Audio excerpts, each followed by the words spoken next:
Amém.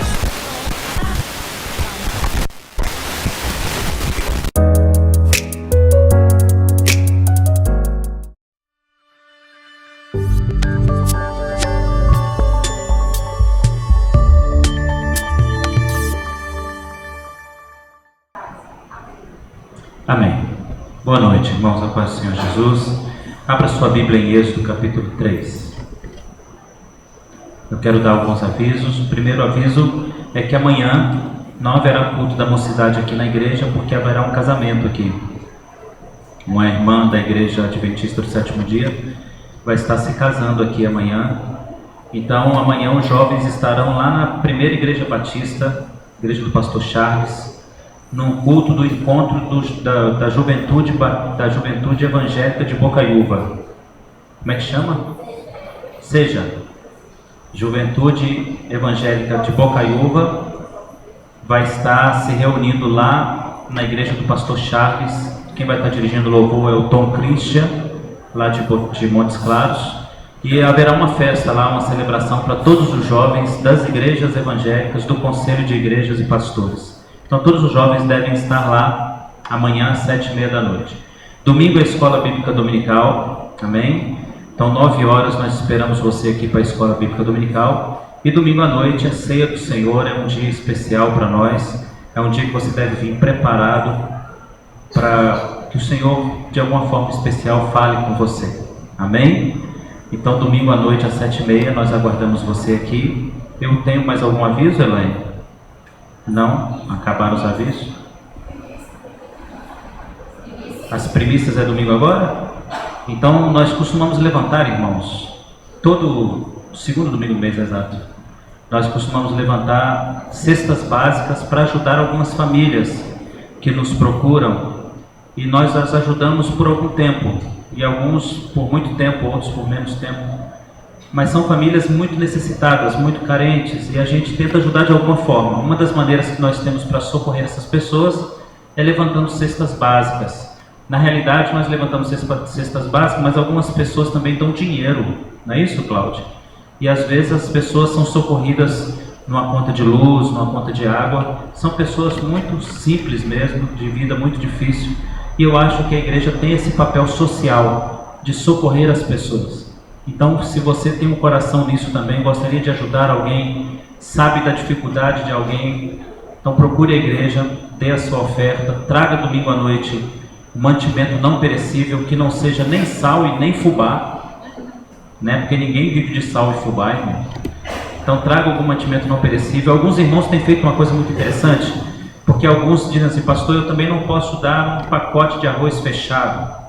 E eles trazem 1 quilo, 2 quilos, 3 quilos. Então você pode fazer o mesmo. Você pode trazer uma parte também. Não precisa o ajuntamento de tudo dá uma boa quantidade para a gente socorrer algumas pessoas. Mas não deixe de trazer nesse domingo. Geralmente é colocado uma caixinha ali na entrada, lá perto da porta de saída lateral. Fica uma caixinha no chão, tipo uma cestinha. Então você vai chegando e vai colocando lá. Quando ela enche, os diáconos mesmo se propõem a tirar e guardar isso e distribuir às pessoas necessitadas. Amém? Dá um sorriso aí para o seu vizinho. Sexta-feira já chegou, amanhã é sábado. Você tem que trabalhar só mais um dia essa semana, né? Jesus está voltando, então dá um sorriso aí, porque as coisas estão melhorando. Amém? Amém. Todas as sextas-feiras eu trago uma proposta diferente para vocês. Eu não sei se você já percebeu, mas às sextas-feiras os cultos são um pouco mais tranquilos. Se bobear, a gente dorme. São cultos mais reflexivos. E é esse o convite que eu faço a vocês. É feito assim de propósito, irmãos. Não é feito assim por acaso, não é feito assim porque é a única maneira que dá para fazer. Na realidade, a gente tem tentado usar estratégias diferentes para cada culto. E que cada culto tem uma dinâmica diferente, tem uma maneira diferente de comunicar a palavra de Deus. E sexta-feira é um culto de batalha espiritual. É um culto de guerra espiritual. E eu tenho sempre dito que a batalha espiritual, ela é real, ainda que você não queira, ainda que você não goste, ainda que você não aceite, ainda que você pense que não está nela, você está nela desde o dia que você nasceu. Essa guerra vem sendo travada, talvez há séculos, há milênios, desde que o diabo caiu do céu, desde que os anjos caíram do céu e se tornaram demônios e diabo. Desde esse tempo, há uma guerra travada entre o Senhor e o inimigo. E o inimigo, sabendo que ele não pode tocar no Senhor, porque já perdeu essa guerra, ele toca naquilo que é ato da criação de Deus. E nós somos um ato da criação de Deus. Não tem como fugir disso. Todo dia, toda hora, todo instante, você está em guerra. Às vezes você acorda disposto a ter um dia abençoado, e aí vem algo que te entristece de graça. Às vezes você acorda e já acorda chateado, sem saber porquê. Às vezes você dorme e já dorme chateado, sem saber porquê. Às vezes o dia vai indo bem, de repente vem um abatimento, tipo uma depressão. O que é isso? Senão uma grande luta espiritual que todos nós estamos travando. Essa luta, a cada dia que se aproxima a vinda de Jesus, ela se torna mais severa. Isso não é depressão. Isso não é uma angústia da alma. Isso é algo mais sério do que isso. E se você não acordar para isso, certamente você vai sofrer mais. E vai se angustiar mais. E não vai achar saída. Você precisa entender que o remédio para essa guerra espiritual está firmado na palavra de Deus e numa vida de devoção e entrega a Deus. Total entrega. Nós temos falado aqui sobre a importância de orar e de não fazer aquela oração de almoço, de não fazer aquela oração de boa noite, Deus, mas fazer uma oração de guerra, de batalha. Reservar pelo menos uma hora da sua semana para entrar no céu de maneira diferente, requerendo de Deus presença, graça, anjos, ajuda, socorro. Você precisa mudar o jeito da sua oração. E nós, toda sexta-feira, trazemos um tema para que você possa refletir sobre ele, sobre a importância de entender a guerra espiritual. Hoje eu tenho um tema muito importante para nós. Hoje nós vamos falar um pouco de Moisés, mas vamos falar de outras pessoas também. E você vai ver como é importante algumas passagens bíblicas que nós lemos assim com certo desdém. A gente lê a Bíblia e fala, já li tudo e não entendi nada. Na realidade, você precisa do Espírito Santo para entender o tudo. Amém? E hoje eu quero convidar você a ler um versículo. Êxodo 3, verso 10. Antes de mais nada, esse texto da palavra de Deus é uma palavra para você. E se você não entender assim, você vai sair daqui do jeito que você entrou. Se você não entender que essa palavra é de Deus para a sua vida, você vai sair assim como você entrou. Você precisa ter um comportamento diferente diante de Deus para ser abençoado por Deus. Para você sair da presença de Deus enriquecido, você precisa ter um comportamento interior diferente. Além de fazer um silêncio na sua alma e deixar Deus falar, você precisa ter um comportamento, uma atitude diferente. Amém? Então comece assim, entendendo que Deus quer falar com você. E eu, como um profeta de Deus essa noite, como pregador da palavra de Deus, eu quero dizer para você que não tenho dúvida. Enquanto eu preparava essa palavra, geralmente eu tenho no meu computador muitas mensagens que nascem assim, sabe, irmãos? Qualquer dia desse a gente pode parar, eu posso abrir o computador para você e mostrar. Existem dezenas de palavras que vão me surgindo, eu vou escrevendo, às vezes as preparo e deixo elas prontinhas. Mas aí o Senhor não diz no meu coração que é aquilo, então eu deixo para lá e fica guardado uma reflexão que vai servir para uma aula de escola dominical. Mas às vezes eu estou preparando uma mensagem, é como se Deus dissesse assim, é isso aí, você está indo no lugar certo. Você já fez aquela brincadeira com a criança de esconder uma coisa e dizer, está frio, você lembra dessa brincadeira? Às vezes eu tenho a impressão que Deus está brincando comigo. Deus tem um senso de humor muito grande. E às vezes eu tenho essa sensação de que Deus está brincando comigo. Está quente, fervendo, achou. E aí quando eu chego nesse caminho de está quente, fervendo, achei, aí eu trago isso para o púlpito, porque eu sei que se Deus falou comigo, certamente vai falar com mais alguém. Amém? E olha o que diz Êxodo 3, versículo 10. Vem, agora. Quando, irmãos? Agora. Quando? Nesse momento. Amanhã? Não, agora. Hoje, nesse instante. E eu te enviarei a Faraó, para que tires o meu povo, os filhos de Israel, do Egito. Vem agora, e eu te tirarei. Senhor Deus, fala com a tua igreja. Assim como o Senhor falou comigo no reservado do meu escritório, enquanto nós orávamos e falávamos com o Senhor. Assim como o Senhor confirmou no meu coração essa palavra, confirma no coração dessa igreja hoje.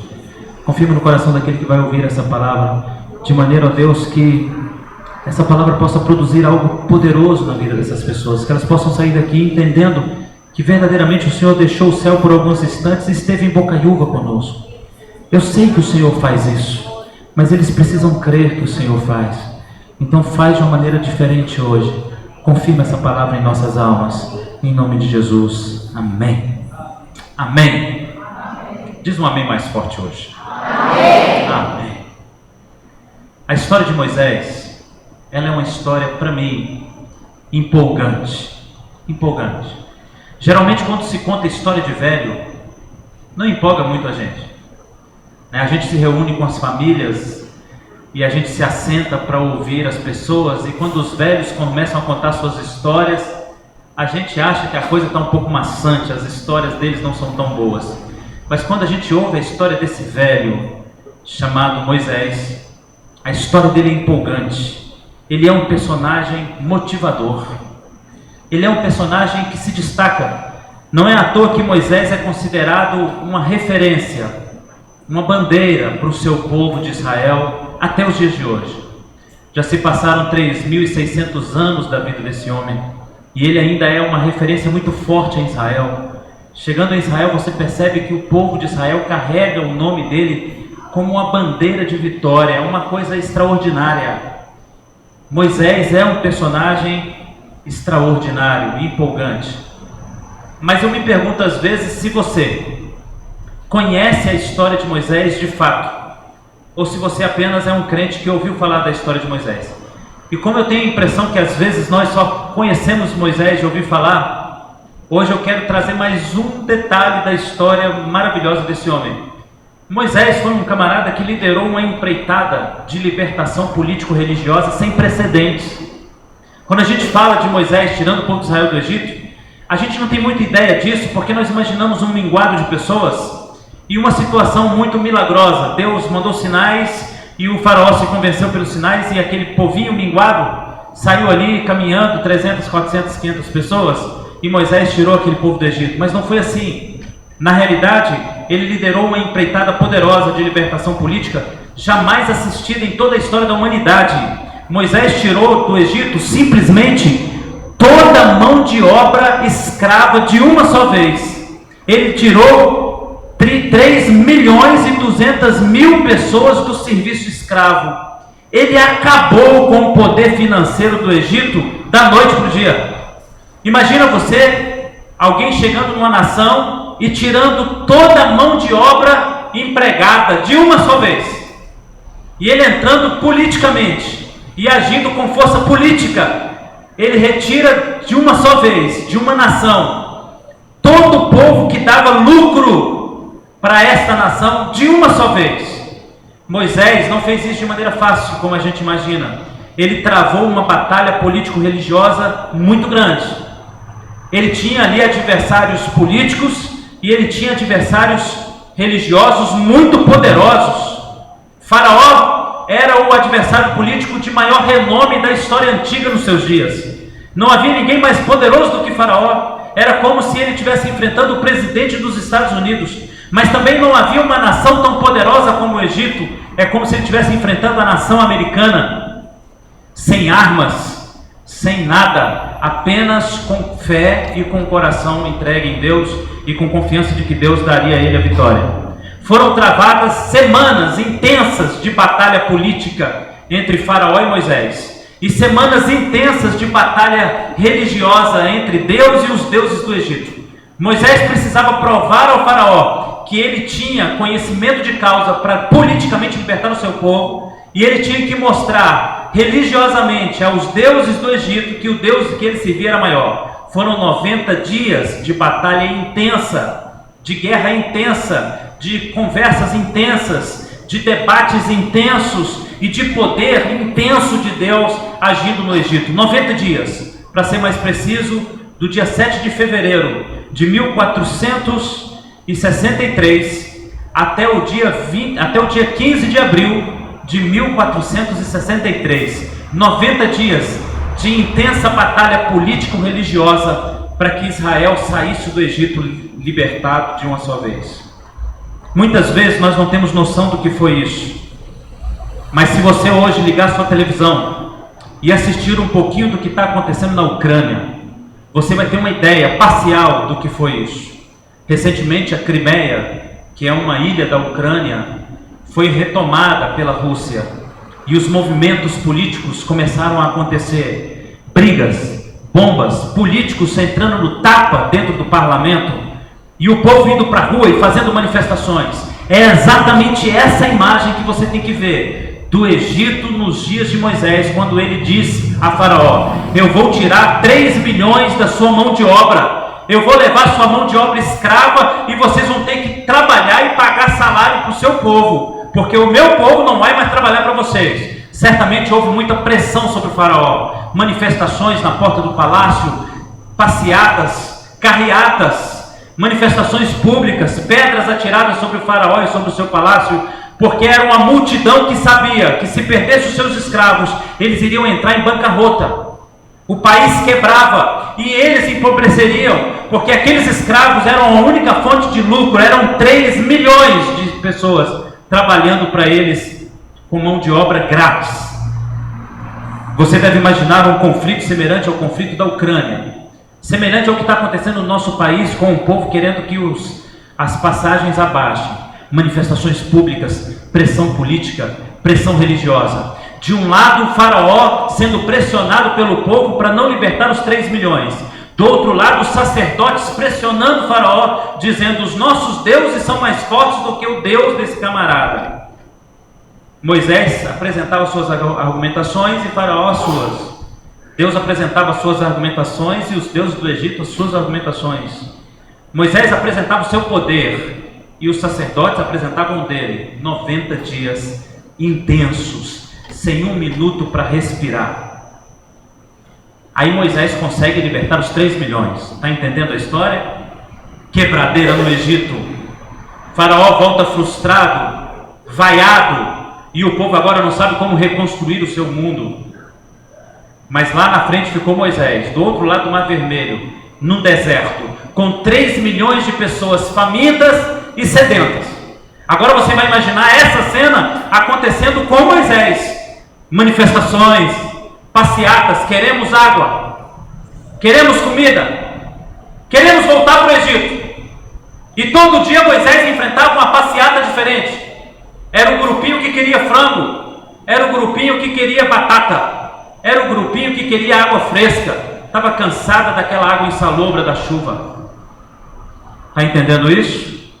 3 milhões de pessoas cobrando resultados. E aí? Você tirou a gente de lá para quê? Você botou a gente aqui para morrer?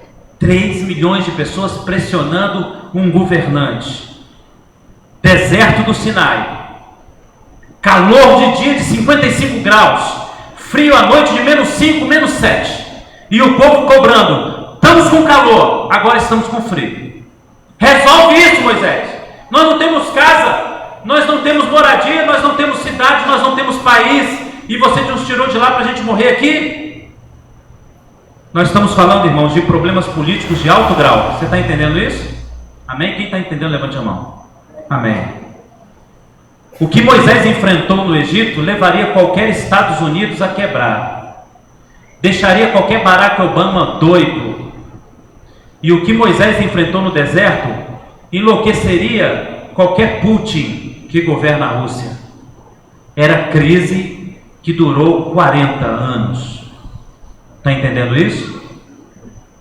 Do que o senhor está falando, pastor? Eu estou falando de um governante com 80 anos de idade resolvendo esse tipo de problema. Eu quero que você perceba hoje uma história que você não viu. Tudo que eu acabei de falar foi realizado por um homem velho de 80 anos de idade e que fez isso dos 80 aos 120, e cada vez ele envelhecia mais e os problemas se agravavam mais. A maior história que você não percebeu nessa história é que é a história de um homem fraco revitalizado por um Deus vivo. Hoje eu vim falar uma coisa para você muito fácil de entender. O Deus de Moisés é o teu Deus. O Deus que deu forças ao velho para fazer prodígios é o Deus que você veio buscar essa noite. Essa é a história de um homem que teve suas forças reestabelecidas. Está fácil de entender agora? Qual de nós aos 80 anos enfrentaria uma rebelião de 3 milhões de pessoas para resolver? Talvez você esteja lá na sua casa resolvendo o problema de 5 pessoas. Ou talvez você esteja na sua empresa resolvendo o problema de 30 pessoas. O que é isso diante de um problema de 3 milhões de pessoas? Mais do que isso, são problemas sem solução. Fome e sede no deserto. E mais do que isso, você tem 30 anos, 40 anos, 50 anos, aquele homem começou aos 80 anos. Por isso o texto de Êxodo 3:11 diz assim: respondeu Moisés a Deus: quem sou eu? Essa palavra de Moisés é uma palavra muito bem encaixada no contexto que nós acabamos de falar. Foi fácil para nós agora entender essa frase dita de um homem de 80 anos de idade com uma missão tão intensa. Está dando para entender, irmãos? Quando Deus chega para um homem de 80 anos, cansado, ele já está querendo aposentadoria, e Deus diz para ele: eu tenho uma missão para você. Você vai enfrentar a maior crise política da história. Aí ele disse: quem sou eu? Eu sou um velho, será que o senhor não está percebendo isso? Moisés não era um camarada despreparado. Em Atos capítulo 7, versículo 22, abra lá. Diz assim, Atos 7, 22. Moisés não era um tolo, não era um homem despreparado, era um homem velho. E olha o que diz Atos 7, 22. Moisés foi educado em toda a ciência dos egípcios, era poderoso em palavras e poderoso em obras. Olha para mim. Atos 7, 22 diz que Moisés não era um homem qualquer, ele era um homem extremamente preparado para aquilo. Mas há uma questão aqui que a gente precisa se entender, irmãos. Estar preparado e cansado nem sempre é algo que nos motiva. Às vezes a luta que você tem para enfrentar é algo que você está preparado para enfrentar. Mas quando o nosso corpo está cansado, a gente não se sente motivado para enfrentar. Moisés era um cara extremamente preparado nas palavras e na sabedoria do Egito, mas era um homem de 80 anos, cansado. Você está entendendo, irmãos? Por que ele fugia daquelas obras? Porque se você entendesse o trabalho que é tirar 3 milhões de pessoas de um país poderoso e armado até os dentes, você saberia que um homem de 80 anos de idade teria exatamente essa frase: eu não sou capaz. Em Êxodo 4:13, Moisés diz outra frase ao Senhor, porque Deus teve que insistir com ele, irmão. Não foi fácil. Foram algumas horas de conversa e Deus insistiu com Moisés e disse para Moisés: você vai. E Moisés disse no capítulo 4, verso 13: ah, Senhor, envia aquele que o Senhor tem que enviar, mas não a mim. Ele está disposto a não ir porque ele sabe que o seu corpo cansado e velho não tem as mesmas forças para enfrentar essa luta, meu irmão. Eu gosto muito do que ele diz no capítulo 4, verso 10. Olha comigo aí na sua Bíblia. Capítulo 4, verso 10. Moisés diz assim: ah, Senhor, eu nunca fui eloquente, nem outrora, nem depois que falaste ao teu servo. Essa palavra é muito interessante, porque Moisés está dizendo para Deus: Senhor, olha para mim, irmão, eu nunca fui capaz no passado. Olha a conjugação do verbo. Eu não sou capaz agora, nem mesmo depois de estar com o Senhor eu me sinto capaz depois. Ele conjugou o verbo da maneira correta. Um velho conjugaria o verbo assim: não fui, não sou e não serei. Mas o que ele não entendia é que o Deus de Moisés é o Deus que dá forças, é o Deus que renova forças. Hoje eu vim te lembrar de uma coisa que você está esquecido hoje, Moisés. Não importa o quanto você está cansado, Deus tem toda a força que você precisa para te dar hoje. Abra comigo o Salmo 68, versículo 35. Salmo 68, 35. Ó Deus, Tu és tremendo desde o Teu santuário. O Deus de Israel, Ele te dá força e poder ao seu povo. Bendito seja Deus. Ó Deus, Tu és tremendo desde o seu santuário. Tu és o Deus que lá do seu santuário dá força e poder ao teu povo. Olha para mim, irmão. Você está hoje dentro do santuário de Deus. E o que você vai sair daqui com Ele é força e poder. Porque o teu Deus é o Deus que te dá força. Isaías 40, verso 29 diz assim: Ele dá força ao cansado e aumenta as forças àquele que não tem nenhum vigor. Ele é o Deus que dá força ao cansado, Isaías 40, 29, e aumenta a força daquele que não tem nenhum vigor. Olha para mim, irmãos. Moisés, aos 80 anos, de fato não poderia liderar aquilo. Liderar uma rebelião que deveria caber a um jovem de 30 ou 40 anos, 20 anos, mas não a um homem de 80 anos. Mas ele realmente não tinha forças, era Deus que era a força nele. Mas quem disse para você que algum dos homens do passado tiveram forças de si mesmos? Todos foram motivados pela força do alto, do céu. Nenhum deles fizeram a força por eles mesmos. Daniel não teria força de enfrentar leões aos 90 anos de idade. Nenhum homem aos 90 anos de idade é jogado numa cova cheia de leões e sobrevive, a não ser que Deus esteja com um velho de 90 anos para fechar a boca dos leões. Nenhum homem com a idade do apóstolo Paulo, aos 70, 75 anos, conseguiria levar surras e ser preso em prisões, a não ser que ele estivesse com a ajuda do Deus Todo-Poderoso. Nenhum homem como o apóstolo João suportaria aos 94 anos ser levado para a prisão de Patmos e ter a visão do Apocalipse, a não ser que ele tivesse a ajuda do Todo-Poderoso. E eu diria mais para você: nenhum de nós dará conta de mais um passo, a não ser pela ajuda do Deus Todo-Poderoso, porque Ele é o Deus que desde o seu santuário dá força ao cansado, e àquele que não tem nenhum vigor, Ele fortalece. Sabe o que isso significa, irmãos? Todos esses homens que eu citei só puderam fazer o que fizeram porque a força de Deus estava neles. Hoje você precisa entender algo. Às vezes nós não queremos fazer como Moisés não quis, e dizemos para Deus a mesma coisa que Moisés disse: envia outro. O que nós não entendemos é que Deus, no seu plano, Ele não tem apenas a vontade de te usar, Ele tem a vontade de te usar com força. Isso muitas vezes nós não entendemos, e nós dizemos para Deus assim: Senhor, eu não dou conta. Mas hoje eu quero que você diga ao Senhor: Senhor, então me fortalece, como o Senhor fez com Moisés, porque Deus não mudará a sua ideia.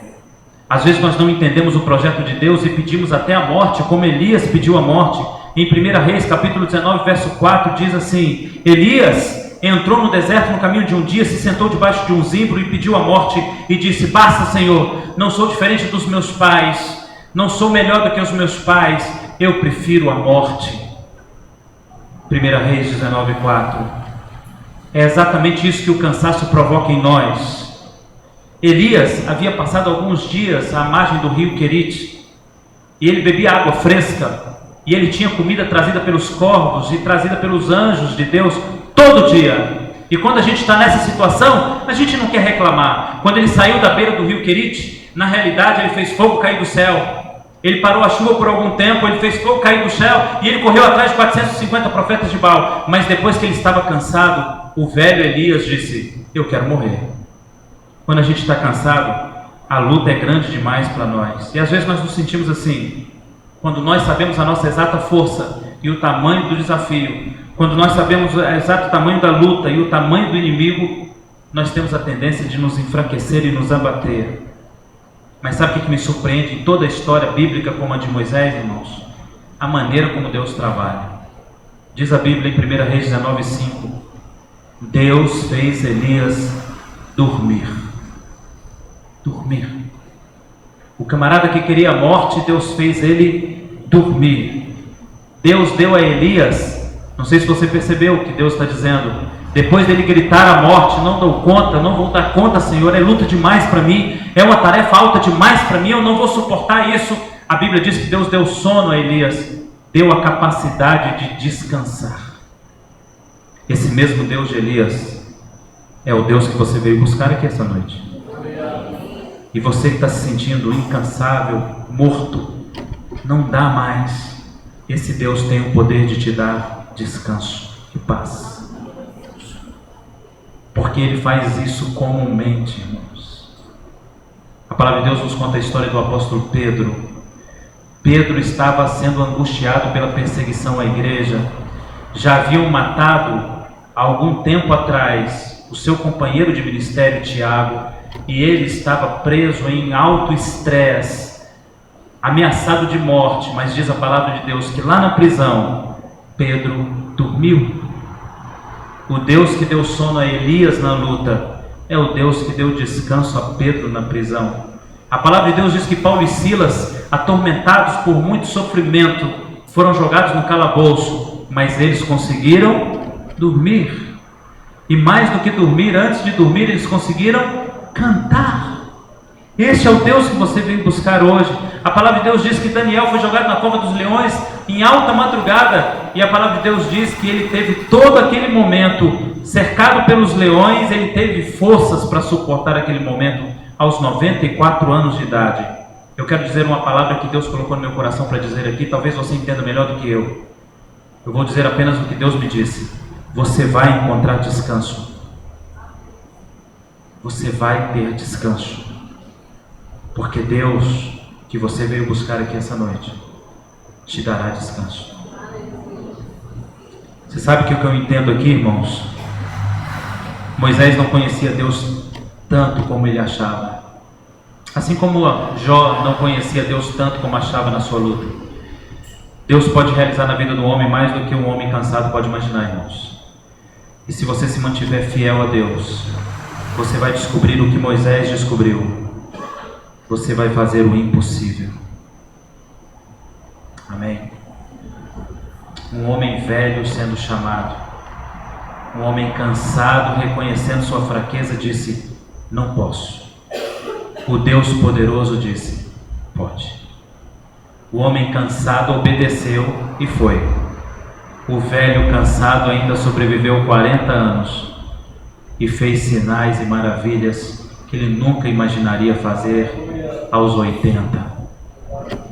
Eu quero dizer para você que o seu caminho ainda não acabou e que o teu Deus ainda tem muita estrada para você, e que os sinais que você não viu até os 80 você vai ver ainda, porque o teu Deus é capaz de te dar força no cansaço. Fique de pé, pegue sua Bíblia, abra em 2 Coríntios capítulo 4, versículo 16. 2 Coríntios 4, versículo 16.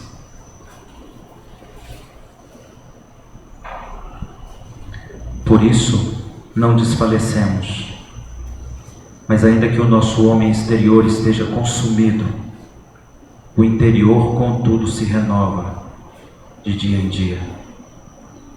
O apóstolo Paulo está dizendo: eu não desfaleço, ainda que a minha carne esteja abatida, cansada. Irmãos, a nossa carne se cansa, mas você não deve confundir isso com o teu espírito. Você ainda está bom para a batalha, porque o que vale na vida de um crente não é a força da carne, é a força do Espírito. Abra comigo sua Bíblia em Joel capítulo 3, versículo 10. Eu quero terminar com a mesma ordem de Deus dada ao povo pelo profeta Joel, capítulo 3, verso 10. Forjai espadas das relhas e dos vossos arados, e lanças das vossas podadeiras. Diga ao fraco, Joel: eu sou forte. Olha que ordem bonita Deus está dando para nós, irmãos. Pegue as suas ferramentas de trabalho e faça armas. porque você ainda pode lutar.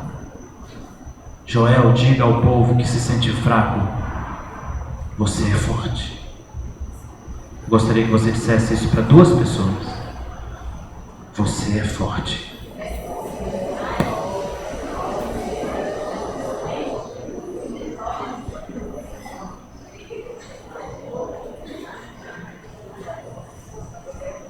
Você é forte, querido.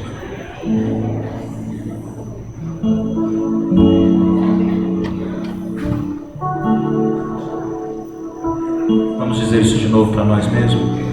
Diga ao fraco: eu sou forte.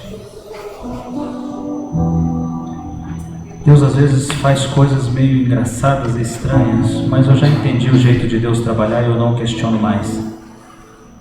Eu sei que Ele é poderoso. E hoje foi um daqueles dias que eu estava cansado, sabe? Fisicamente cansado. E Deus encheu meu coração para dizer às pessoas: não adianta, a idade da tua carne vai sempre cobrar de você. Mas não entenda que o seu espírito está do mesmo jeito, porque o teu Deus te fortalece. Amém?